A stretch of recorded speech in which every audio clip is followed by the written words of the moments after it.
자존감 높여주는 여자 아트비입니다. 반갑습니다. 예술가 상담소는요, 다양한 예술인들의 고민을 듣고 4년차 자존감 코치 아트비와 함께 공감하고 고민이 해결될 수 있도록 돕는 곳입니다. 그러려면 사연이 필요하겠죠? 우리 아래 메일이나 댓글로 여러 가지 사연들 같이 보내주시면 너무 감사할 것 같습니다. 그러면 4화 시작해보도록 할게요.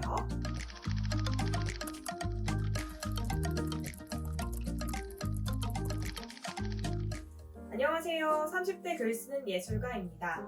저는 20대 초반부터 현재까지 거의 끊임없이 많은 글을 써왔고 엄청나게 유명한 정도는 아니지만 그래도 업계 안에서는 꽤 인정을 받는 수준의 작가로 활동하고 있습니다. 그럼에도 아직 매달 안정적인 수입을 버는 정도는 아니어서 단발적으로 열리는 강의도 병행하며 생계를 이어나가고 있는 중입니다. 다른 사람들은 이 정도 인정받고 굶어 죽지 않을 정도로 돈을 벌며 작가 생활하고 있는 제 모습을 굉장히 부러워합니다. 그런데 저는 사실 현재 글을 제대로 쓰지 못할 만큼 괴롭고 힘들어요. 이런 고민을 이야기하면 배부른 소리라고 말씀하실까봐 혼자 속으로만 앓은 지가 몇 달째입니다. 글을 쓰려고 책상 앞에 앉으면 심장이 쿵쾅쿵쾅 너무 빨리 뛰어서 숨이 쉬어지지 않을 만큼 힘들고요. 그렇다고 글을 안 쓰면 엄청난 불안감이 제 일상을 덮칩니다. 그래서 계속 자기만 해요. 잠이 안 와도 누워서 자는 척을 합니다. 이게 제일 덜 괴롭거든요. 저의 뇌를 속이는 거죠. 자고 있는 것처럼. 그럼에도 삶을 살아야 되기 때문에 돈벌이를 목적으로 강의를 나가서 글 잘 쓰는 법에 대해서 떠들 때면 마치 사기를 치는 사기꾼이 된 것만 같은 기분이 들어서 속이 울렁거립니다. 이런 죄책감이 제 머릿속을 어지럽히다 보니 당연히 강의 후기도 예전 같지 않고요. 살도 15kg 이상 빠져서 거의 뼈만 남은 수준입니다. 저의 상태가 이 정도로 심각해진 기점을 생각해보니 3년 전 집을 나와 독립을 한 순간부터였어요. 집에서 같이 살 때만 해도 억지로라도 밥을 먹고 은연중에라도 나의 괴로운 부분을 쏟아낼 수 있는 가족이 있었는데 할머니 건강상의 문제로 부모님께서 시골로 이사 가셨거든요. 본가에 들어가 살아볼 생각도 해봤지만 이런 제 모습을 보시면 마음 아파하실 부모님 봐서라도 들어가기가 좀 어렵고요. 저도 강의를 나가려면 서울에서 생활하는 게 맞다고 생각이 들어 이렇게 지내고 있습니다. 저 어떻게 하면 회복할 수 있을까요? 다시 행복하게 글 쓰던 때로 돌아갈 수 있을까요? 내 사연자분 지금 상태가 정말 좋지 않아 보이는데요. 예술이라는 학문이 좀 그렇게 만드는 것 같습니다. 정답이라는 게 없는 학문이다 보니까 우리 사연자분이 한 늪에 빠져있는 그런 느낌이 드실 것 같아요. 우리 사연자분에게 조금이라도 도움이 되기 위해서 제가 3가지 정도 솔루션을 제공해 보도록 하겠습니다.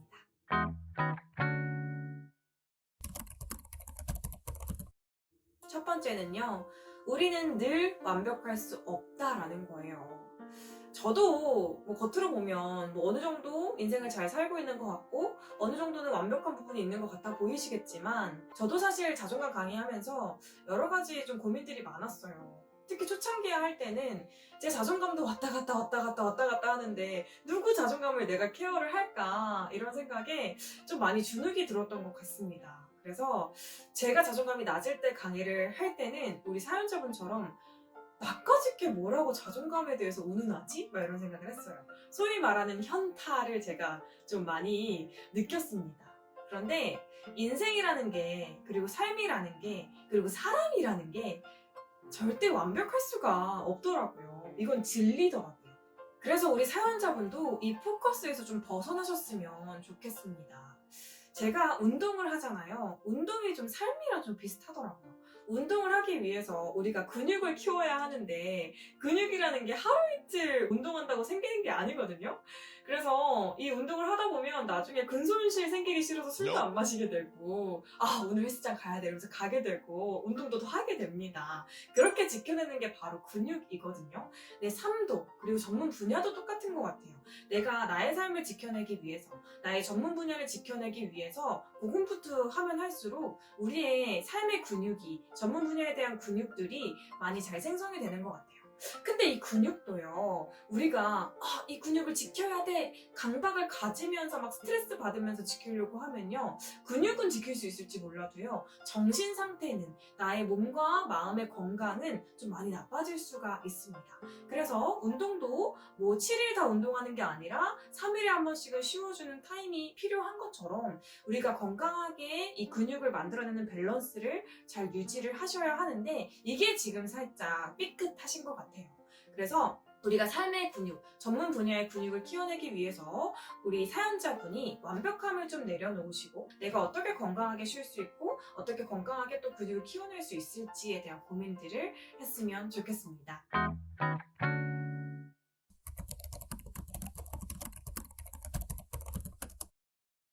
네, 두 번째. 혼자 이겨낼 수 없다면 전문가의 도움을 받으시는 걸 추천을 드립니다. 제가 지금 사연자분의 상태가 좀 많이 걱정이 돼요. 저도 사실은요, 우울증과 공황을 앓은 적이 있습니다. 네, 저도 사실은 몰랐어요. 제가 공황인지 우울증인지 몰랐다가 심리학 전공이신 분이 지금 상태가 약간 공황장애 초기 증상인 것 같다라고 말씀을 해주셔서 저 정신과 가서 치료를 받았었거든요. 그러면서 제 상태가 많이 좋아졌었는데, 우리 사연자분도 갑자기 숨이 잘 안 쉬어지고 글을 쓰면 너무 심장이 쿵쾅쿵쾅 뛰고 하는 모습이 우울증과 공황을 좀 많이 닮았어요. 계속 오래 주무시는 것도 마찬가지고. 그래서 많이 힘드시겠지만, 앞으로 뭐 밖을 나가는 것도 굉장히 힘이 드시겠지만, 그럼에도 불구하고 우리가 삶을 잘 살아야 되잖아요. 내 삶을 지켜내야 되잖아요. 그러려면 두려워하지 마시고 전문가에게 상담을 요청해 보시는 게 굉장히 중요한 시점인 것 같다라는 생각을 합니다. 지금 당장 이 상태를 유지하는 게 더 엄청나게 돌아가는 길인 것처럼 보이거든요. 제가 볼 때에는 지금 잠깐 내려놓으시고 전문가분과 소통을 하시면서 건강 상태를 회복하시는 게 가장 빠른 길이겠다 라는 생각이 들어요. 그래서 꼭 시간을 내셔서 꼭 전문가와 상담을 받으시기를 간곡히 부탁드리겠습니다.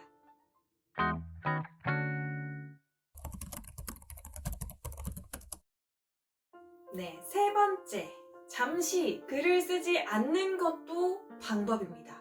지금까지 너무너무 잘 해오셨잖아요. 내가 잘해왔던 그 커리어를 믿으세요. 나 자체를 믿어주시고 좀 쉴 타이밍이지 않을까라는 생각을 해요. 왜 이 말씀을 드리냐면요, 저는 사실 뮤지컬 전공입니다.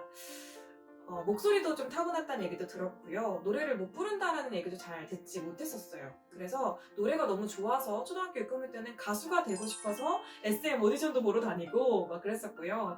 그리고 사실 연기 전공을 들어가려고 했었다가 3개월 만에 급박하게 제가 뮤지컬 전공을 준비해서 들어가게 됐어요. 근데 기초가 없다 보니까 이런 제 모습을 보고 많은 사람들이 좀 많이 힘들어했어요. 왜냐면 저는 사실 음감이 있는 편도 아니었고요. 악보를 볼 수 있는 사람도 아니었어요. 그러니까 동료들이 얼마나 힘들었겠습니까. 음이 맞지 않는데 뭔가 노래는 부르고 싶어 하고 배역은 따고 싶어 하는 제 모습이 동료들이 보기에는 되게 힘들었을 거예요. 저 자체도 굉장히 힘들었습니다. 그래서 그 노래를 너무너무 잘하고 싶어서 정말 새벽까지 피아노 앞에서 악보를 계속 읽어보고 띵띵거리면서 쳐보고 그렇게 연습을 미친 듯이 했었거든요. 그래서 아침 9시부터 새벽 4시까지 저는 연습실에서 살았었어요. 그런데도 계속해서 정체기는 오더라고요. 늘긴 늘었죠. 근데 어느 순간 이 정체기에서 뭔가 늘지 않는 거예요. 그래서 제가 졸업을 하고 노래를 거의 1년 동안 부르지 않았습니다. 그 노래가 너무 힘들어서요. 제 삶을 너무 갉아먹어서요. 근데 1년 뒤에 다시 노래를 듣고 하다 보니까 흥얼거리게 되고 다시 노래를 부르게 되는 거예요. 그러다가 제가 스트레스를 풀고 싶어서 노래방을 딱 갔는데 노래를 너무 잘하는 거예요. 그래서 이게 무슨 일이지? 왜 그때는 안 올라갔던 음이 왜 지금은 올라가지? 왜 그때는 안 됐던 노래가 지금은 되지? 이런 것들을 다시 생각해 보니까요, 뭐가 없어졌냐면요, 두려움이 없어졌다라는 겁니다. 지금 사연자분한테는 엄청난 두려움이 사연자분의 어떤 글 쓰는 능력을 막고 있는 것 같아요. 그래서 어느 정도는 글에 대한 영감을 받을 수 있고 다시 좀 글이 좋아질 수 있는 패턴으로 돌아갈 수 있게끔 이 두려움을 걷어내는 작업도 좀 필요한 것 같습니다. 그게 잠시 정말 글과 멀어져서 여행을 가시거나 취미를 즐기시는 활동을 하시는 게 더 오히려 글 쓰는 실력을 늘리는 하나의 방법이 될 수 있다라는 걸 좀 말씀을 드리고 싶어요. 그래서 너무 강박을 가지지 마시고 내려놓으시고 잠시 쉬시기를 추천드리도록 하겠습니다. 네, 예술가 상담소는 여기까지입니다. 잘 들으셨다면 구독과 좋아요 부탁드리고요. 사연도 아래 메일로 꼭 보내주세요. 네, 감사합니다. 안녕.